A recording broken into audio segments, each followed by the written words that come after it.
इन दिनों थोड़ा संकोच होने लगा है। भोपाल के लोगों का स्नेह जिसकी प्रशंसा मनीष भाई कर रहे थे, लगभग उनके जैसे अनुभव ये तो 2007 या 9 कब पता नहीं 2009 में आता है। मुझे तो अभी मुश्किल 3 वर्ष हुए हैं भोपाल आए और इनसे 3 गुना अनुभव मुझे मिलने लगा है। सचमुच आलोक जी जैसा कह रहे थे कि बड़े तालाब का नहीं, बड़े हृदय वालों का शहर है और इसलिए खूब स्नेह बरसता है आप सबका, ये तो मैं जानता हूँ।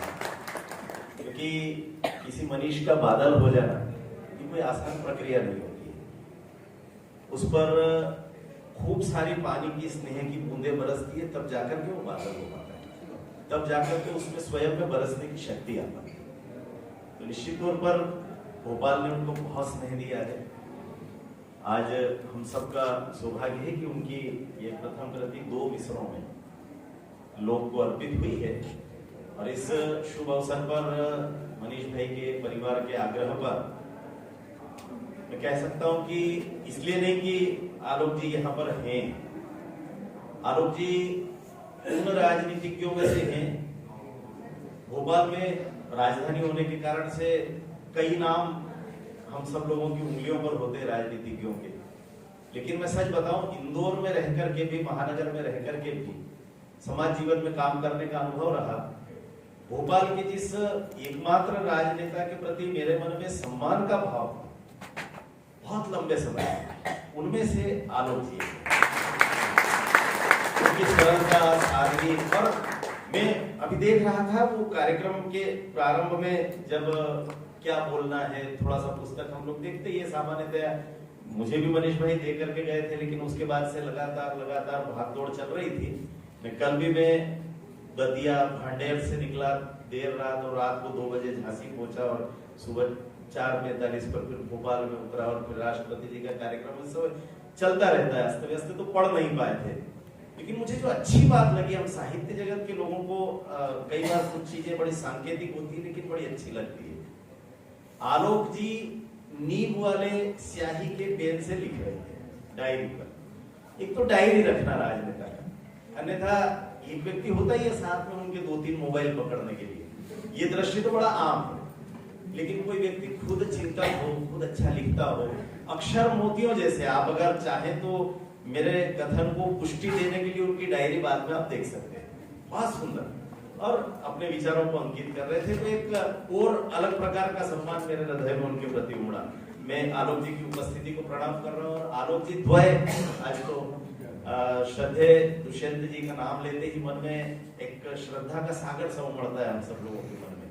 और सचमुच मनीष भाई को जो भेंट विवाह के बाद भाभी जी ने दी थी, उस तरह की भेंट लेने देने का क्रम कई नए जोड़े करते रहते हैं और उसका माध्यम दुष्यंत जी की पुस्तकें ही बनती है। यह अनुभव मेरा स्वयं का भी है।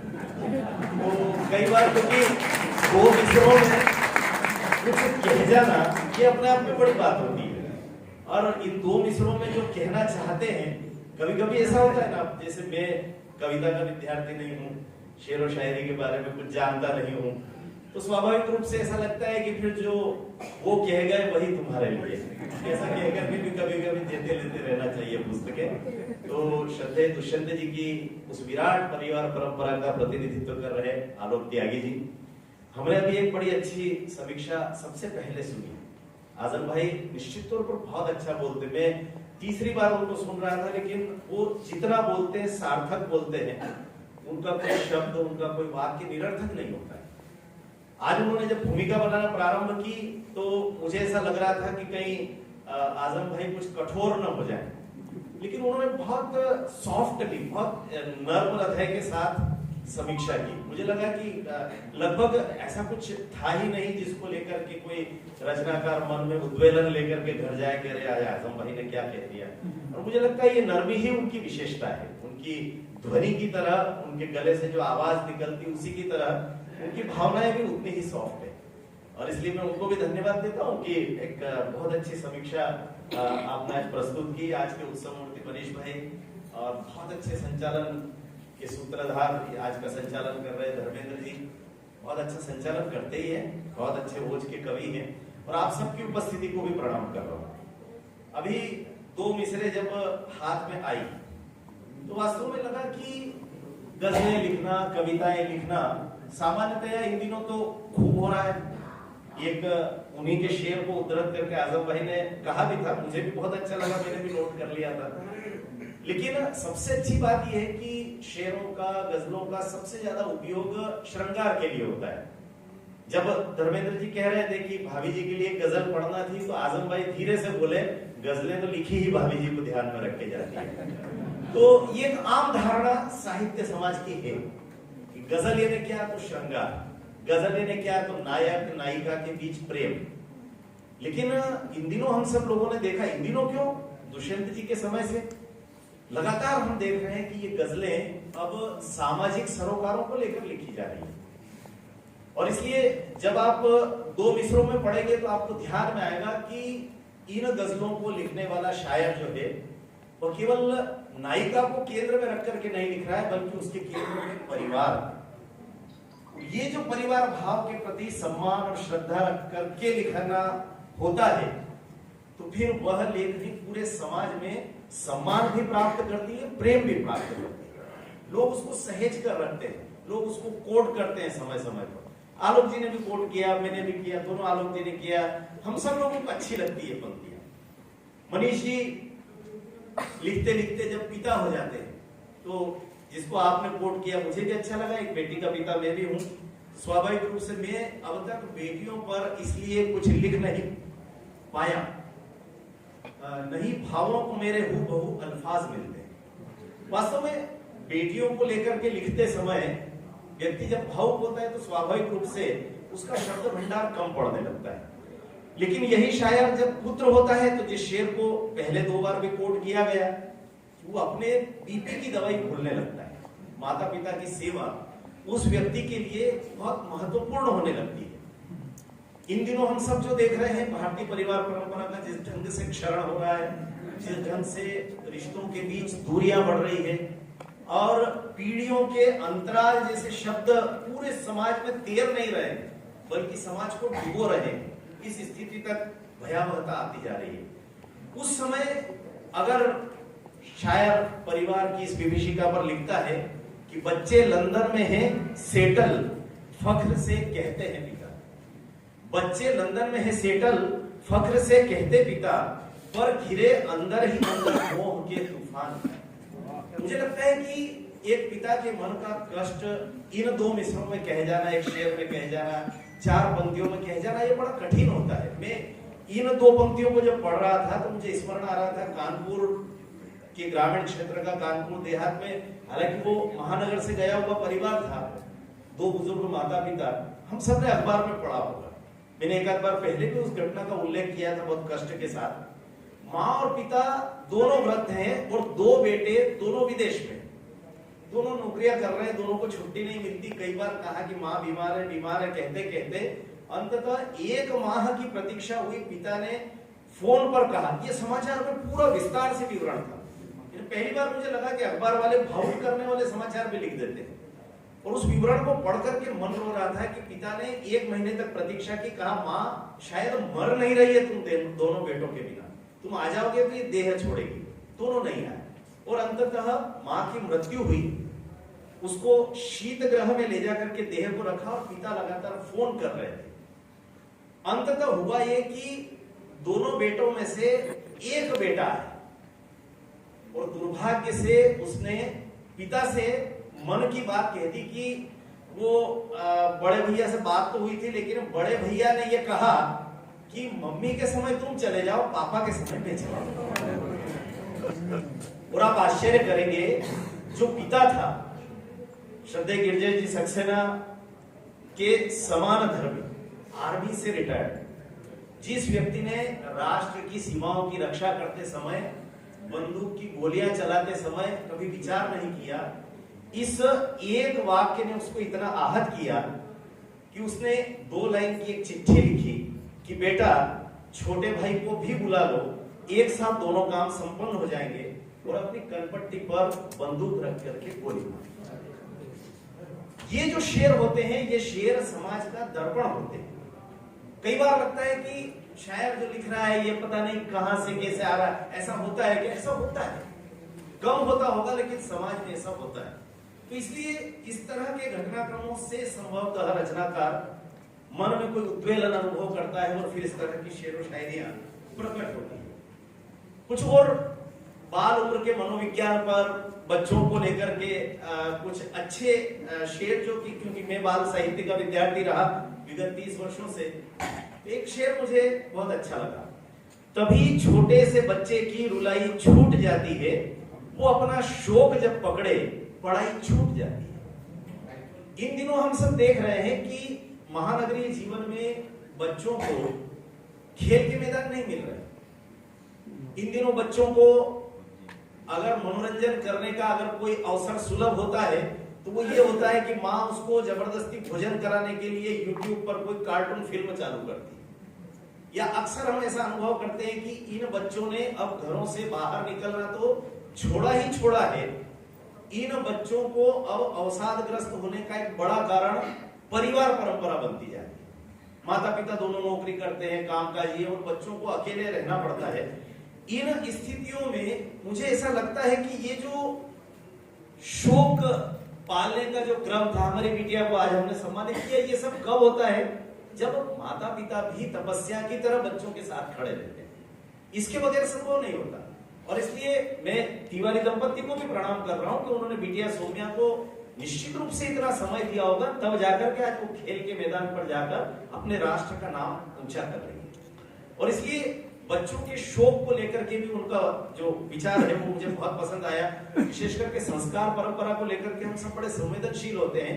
इस परवरिश को लेकर के उन्होंने बहुत अच्छा लिखा मनीष भाई ने कि भले ही नींव सॉलिड पर मकान कमजोर है तब भी। प्रतीक बड़े अच्छे प्रयोग करते हैं। अंग्रेजी के शब्दों का प्रयोग भी खटकता नहीं है, ये बात तो अभी हो गई, तो वक्ताओं ने कही, लेकिन कितना सुंदर कहा कि भले ही नींव सॉलिड पर मकान कमजोर है तब भी अगर दीवार की अच्छी तराई छूट जाए। मुझे लगता है कि ये जो तराई है, ये तराई स्नेह की है, ये तराई लाड़ की है, ये तराई प्रेम की है, बच्चों की छूट रही है तभी तो। जैसे एक प्रसंग मैंने अभी सुनाया, एक घटना मुझे और ध्यान आ रही थी। मैं चूंकि बाल मनोविज्ञान का विद्यार्थी रहा, 25-30 साल से पढ़ रहा था, तो कई बार परिचित परिवार में माता पिता मुझे बुला लेते हैं कि बच्चे जरा समस्याग्रस्त हो रहे हैं तो थोड़ा आप आकर के काउंसलिंग करो, उनके साथ बैठो, उनके साथ बातचीत करो। तो मेरे एक चार्टर्ड अकाउंटेंट मित्र हैं, उनकी बेटी ने दरवाजा बंद कर लिया था और लगभग 8 घंटे दरवाजा नहीं खोला। न खाना खाती थी, न पानी पीती थी, न बाहर निकलती थी, दरवाजा नहीं खोलूंगी। जब मैं गया तो आप समस्या सुनेंगे तो आश्चर्य करेंगे, ये जो तराई छूट जाती है ना, तो दीवार कच्ची कैसे रह जाती है उसका उदाहरण बता रहा हूं। उस बिटिया से बड़ी मुश्किल से दरवाजा मैंने खुलवाया, लगभग 2 घंटे एकांत में बातचीत की। उसका सार, उसका लब्बो लुआब ये था कि मेरी मम्मी दरवाजा नॉक किए बगैर मेरे बेडरूम में आती है। भारतीय परिवारों में आज के बच्चों में हम इस प्रकार का जो अकेलापन की पसंदगी देख रहे हैं, मुझे लगता है कि तब इस प्रकार के शेरों का लिखना बड़ा सार्थक हो जाता है। और इसलिए इस तराई की तरफ हम सब लोग ध्यान दें, दादा दादी भी ध्यान दें, माता पिता भी ध्यान दें, तो मुझे लगता है कि निश्चित तौर पर ये दीवारें मजबूत रहेगी, समाज की भी, देश की भी। दुष्यंत जी को उन्होंने द्रोणाचार्य मान लिया है। वो एकलव्य की तरह उनकी मूर्ति बना करके शिष्यवत गजल कहने, शेर कहने का उपक्रम करते हैं, ये स्वयं स्वीकार भी चुके हैं, कहते भी। आरोप जी ने भी उस बात की पुष्टि की कि उनके मन में अगाध श्रद्धा है। लेकिन एक स्थान पर आकर के लगा कि एकलव्य कहीं कमजोर हो रहा है, और बिल्कुल अपने गुरु के शब्दों को हूबहू लेकर के वो जब लिखते हैं कि कर न पाए कभी आसमां में सुराख, हम तबीयत से पत्थर उछाले गए। तब लगा कि ये एकलव्य कमजोर क्यों हो रहा है। इस एकलव्य को अगर सचमुच प्रेरणा प्राप्त है, अगर वो श्रद्धा रखते हैं दुष्यंत जी के प्रति, तो पत्थर तो उछालते रहना। अगला शेर कहने तक आसमान में सुराख हो जाएगा मनीष भाई, आप चिंता मत करिए, क्योंकि ये मनीषी कह करके गया, ये ऋषि परंपरा का व्यक्ति कह करके गया। और इसलिए निश्चित तौर पर हमें निराश होने की आवश्यकता नहीं। विद्रुपताएं समाज में तमाम होती है, लेकिन ये सब सुधरेंगी हम सब लोग जब लगेंगे।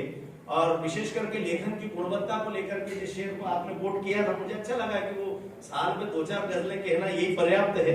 और एक और शेर जरूर मैं बताना चाहूंगा। इस समय गूगल युग के चूंकि मुझे बच्चों के विषय ज्यादा पसंद आते हैं, तो हम सब की भी वो चिंता है कि बच्चा आजकल फटाफट 2.5 बाय 3 इंच की स्क्रीन पर देखने लगता है, वो किसी गुरु की शरण में जाना पसंद नहीं करता है मनीष भाई की तरह। तो वो लिखते हैं कि काश बच्चे फिर बने हम, चाहते हैं ये जवान। वास्तव में जवानी में हम सबको लगता है, बुढ़ापे में भी लगना लगता है कि फिर से काश बचपना लौट आए। तो काश बच्चे फिर बने हम, चाहते हैं ये जवान, और बच्चे आजकल के हे जवानी मांगते। मुझे सचमुच लगा कि मैं कई बार बाल मनोविज्ञान को लेकर, बाल साहित्य को लेकर बात करता हूं, तो मैं कहता हूं कि जिस उम्र में हम सब लोगों के दूध के दांत टूटते थे, उस उम्र में आजकल बच्चों के दिल टूट रहे हैं। तो ये जो शेर है ये मेरे उस घटना की सोच नहीं करता है। इसलिए इस पीढ़ी के बच्चों के लिए भी इस प्रकार के शेर लिखना मुझे लगता है कि बड़ा जायज काम है, और इसलिए मैं मनीष भाई को ढेर सारी बधाई देता हूँ। ये जो 2 मिसरों में उन्होंने लिखा है, वास्तव में 2 मिसरों में उन्होंने 2.5 आखर लेने का प्रयास किया, क्योंकि एक शेर तो आपने भी कोट किया था अभी थोड़ी देर पहले, जब बीच में आप बोलने के लिए, स्वागत के लिए आई थी दीदी, तो कहा था ना कि वो प्यार प्यार और सिर्फ प्यार, ऐसा कुछ शेर है वो। तो वो वास्तव में 2 मिसरों में 2.5 आखर लिखने की कोशिश उन्होंने की, इसलिए हम सबको बहुत पसंद आई। और पता नहीं ये संयोग है कि भाषा विज्ञान का सौष्ठव है, या हिंदी का और उर्दू का और सबका ये एक विशेषता है कि आप प्रेम लिखते हैं तो भी 2.5 आखर हो जाता है, आप जब उर्दू का प्यार लिखेंगे तो भी 2.5 आखर हो जाता है, विशुद्ध हिंदी में स्नेह लिखेंगे तो भी 2.5 आखर हो जाता है। मैं बैठे बैठे सोच रहा था कि 2 मिसरों में 2.5 आखर लिखने वाले ने इतने अंग्रेजी के शब्द प्रयोग किए, लेकिन लव का प्रयोग नहीं किया। इसलिए नहीं किया क्योंकि लव 2 आखर है, और जिन अंग्रेजों ने इन 2 आखर में प्रेम सीखा है, उस आधे आखर की कमी के कारण से सदैव उन्होंने अधूरा प्यार किया। तो ये बात मैं कह रहा हूं ऐसा नहीं है। मनीष भाई के एक शेर के साथ अपनी बात को खत्म करना चाहता हूं। मनीष भाई ने मेरी इसी बात को कि इस आधे आखर की कमी के कारण से प्यार कैसे अधूरा रह जाता है, बड़े सुंदर ढंग से वो लिखते हैं कि जिस्मानी अनुबंध है जब तक हम आधे ही होते हैं, जिस्मानी अनुबंध है जब तक हम आधे ही होते हैं, प्यार नदारद होता है केवल वादे ही होते हैं। तो इस अंग्रेजी के लव से तौबा, और मैं बहुत सारी शुभकामनाएं और बधाइयां देता हूं। इन 2 मिसरों में आपने बहुत कुछ कहा मनीष भाई। 2 और 2 को सदैव 4 ही कहते रहना, 2 और 2 5 लिखने वाले इस साहित्य, इस अदब की दुनिया से बहुत जल्दी विदा हो जाते हैं। आप खूब लंबे टिकिए और 2 और 2 को 4 लिखते रहिए। बहुत सारी शुभकामनाएं, बहुत सारी